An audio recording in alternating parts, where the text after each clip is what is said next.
Tu es sur Tesla Sympa pour regarder la dernière mise à jour 2022.20.6. 3 points très importants aujourd'hui avec quelques petites astuces, quelques trucs et quelques commentaires. Avant de savoir ce qu'il y a dans la mise à jour, il y a beaucoup de possesseurs de Tesla qui écrivent qu'ils ont beaucoup de mal de faire les mises à jour. Alors, pour ma part, un de mes abonnés, Terence One, pour pas le citer, m'a fait remarquer que j'avais une mise à jour qui commençait à dater. Et dans un de ses commentaires, il m'a demandé de vérifier si j'avais mis préférence de mise à jour logicielle sur avancé.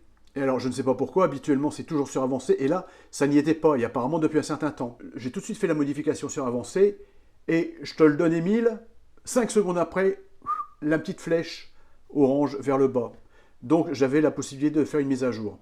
Et cette mise à jour, c'était la 2022.20. Dans la foulée, j'ai eu la 2022.20.6, dont je te parle maintenant. Alors, encore une fois, merci à Terence One. Ça, c'est le premier point. Le deuxième point, beaucoup de possesseurs de Tesla disent qu'ils font la mise à jour, ça se charge pendant un certain temps et ça se bloque à 50%. Alors moi, ça l'a pratiquement toujours fait, ça. Alors, qu'est-ce que je fais? Je laisse faire la nature.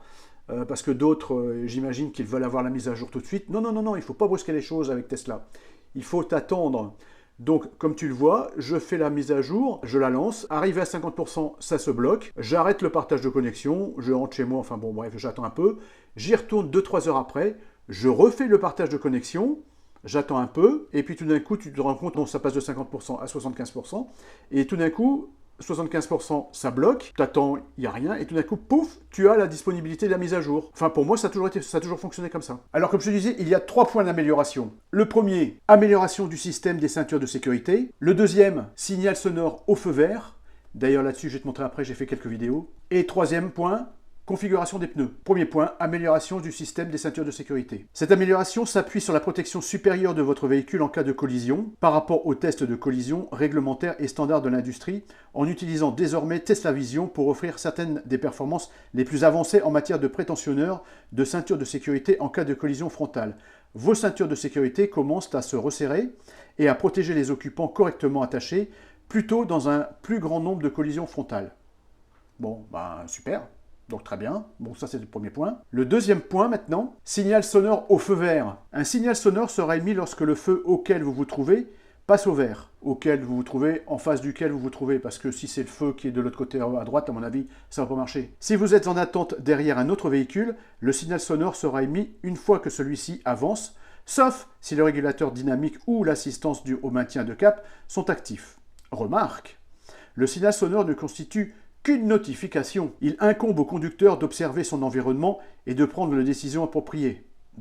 Ouais, il vaut mieux, parce que si c'est vert et puis tu as des gens qui sont encore en train de traverser, non, moi il est vert, Tesla m'a dit que c'était vert, je fonce.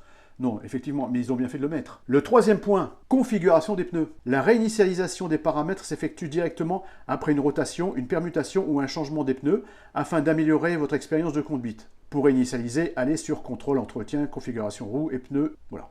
Bon, ça c'est dans le cas où on change de pneu, on change de roue, on intervertit les roues, avant, à droite, ou on change de jante, de dimension, etc. Bon, c'est très simple. Pour le bip du signal sonore, il ne faut pas oublier d'aller dans la configuration pour activer signal sonore au feu vert. Bon, sans parler de l'amélioration sur les prétentionneurs des ceintures de sécurité, ni l'amélioration sur les pneus. Est-ce qu'il y a une utilité pour le bip de passage du feu rouge au feu vert ? Alors, je dirais que ça dépend des personnes qui conduisent. Si ce sont des femmes, en général, certaines femmes arrivent au feu et profitent d'être au feu rouge pour se remettre un petit peu de rouge à lèvres ou de se remettre un petit peu de ricil. Donc, ce qui fait qu'elles ne sont pas forcément attentives, pas toutes, mais certaines ne sont pas forcément attentives au feu rouge qui passe vert. Et le fait d'avoir un petit bip, je pense que ça pourra améliorer les choses. C'est pas pareil pour les hommes, parce que les hommes, c'est plutôt stripoter le nez. Donc quand on se tripote le nez, on peut toujours continuer à regarder le feu.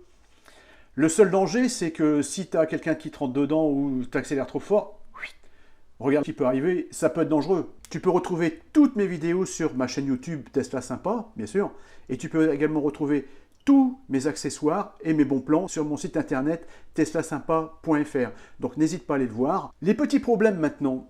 Quand j'ai voulu reprendre mon véhicule le lendemain après avoir fait la mise à jour, je n'ai pas pu rentrer dedans avec mon téléphone. C'est pas la première fois que ça arrive. Il a fallu, comme tu le vois, que j'active l'ouverture de ma Tesla avec la carte. Et c'est pas tout. J'ai pris la carte, j'ai activé donc la voiture. Il a fallu que je la mette à côté de la couloir. Je suis allé faire des courses et après avoir fait les courses, pour remonter dans le véhicule, il a fallu que je réutilise encore une fois la carte et non pas mon téléphone. Qu'est-ce que j'ai fait? Je suis rentré, j'ai éteint complètement mon téléphone, j'ai rouvert mon téléphone et après ça a fonctionné. Alors est-ce que c'est un problème qui est dû à la mise à jour ou un problème qui est dû à mon téléphone?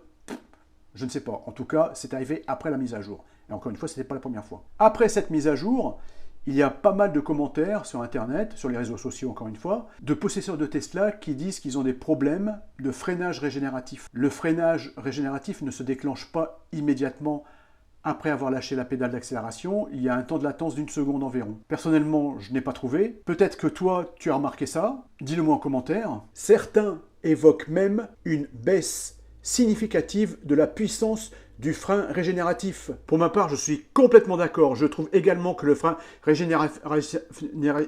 Bon, c'est pas comme l'eau ferrugineuse, mais je trouve également que le frein régénératif a perdu de sa puissance. Surtout à basse vitesse. Je suis obligé maintenant de réutiliser le frein, alors qu'avant, je ne l'utilisais pratiquement jamais. Alors, faut-il encore acheter une Tesla? Qu'est-ce que tu en penses? Et puis c'est pas tout. Je vais te montrer ce qui m'est arrivé ce matin, avec le petit bouton vert. À mon avis, ça confirme ce que je viens de dire. Alors depuis la dernière mise à jour, il y a ce petit bouton vert qui apparaît. Il est apparu ce matin quand j'ai repris la voiture. J'ai quand même fait 20 km. Et en fait, quand tu appuies sur le bouton, voilà. C'est écrit donc décélération limitée, quand accélération relâchée, conduite OK, utiliser pédale de frein. Bon, d'accord. Ce petit bouton est apparu. Et en fait... tu fais ça pour supprimer l'information, mais le problème c'est que comment faire pour supprimer le bouton, parce que j'ai l'impression que ça reste là tout le temps. Voilà, bon, c'était juste pour information, dernière mise à jour avec cette petite spécificité. Et toi, est-ce que tu as la même chose? Dis-moi en commentaire, ce problème de frein régénératif et puis ce nouveau bouton. Alors il y a certains possesseurs de Tesla qui, après avoir fait la mise à jour, disent que le bip feu vert ne fonctionne pas. Il faut aller dans ton profil, ensuite aller dans autopilote et ensuite tout en bas, activer le bip feu vert. Moi je l'appelle le bip feu vert. Et ça marche super bien. Après, il y en a d'autres qui disent que le bip feu vert fonctionne, mais il y a un temps de latence relativement long. Il faut attendre au moins 2 secondes. Je te montre sur la vidéo là maintenant. Voilà, on va voir si ça marche maintenant avec le feu rouge. Il n'y a personne derrière pour klaxonner. Alors... qu'est-ce que ça va donner? Bip ou pas bip?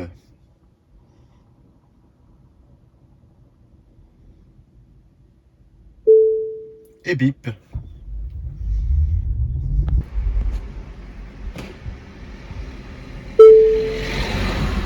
D'autres possesseurs de Tesla ont remarqué que quand ils étaient non pas le premier au feu rouge, mais le deuxième, normalement, la voiture doit émettre également un bip une fois que la voiture qui est devant démarre au feu vert. Je n'ai pas pu tester ça, parce qu'en fait, moi, je ne suis jamais deuxième au feu rouge. Je suis toujours premier avec ma Tesla.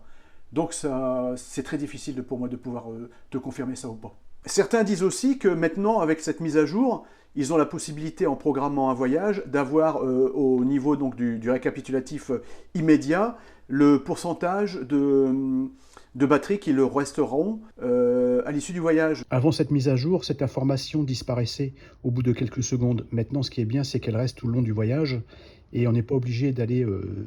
de passer son temps à aller sur les courbes vertes. Voilà un petit point rapide sur cette dernière mise à jour 2022.20.6.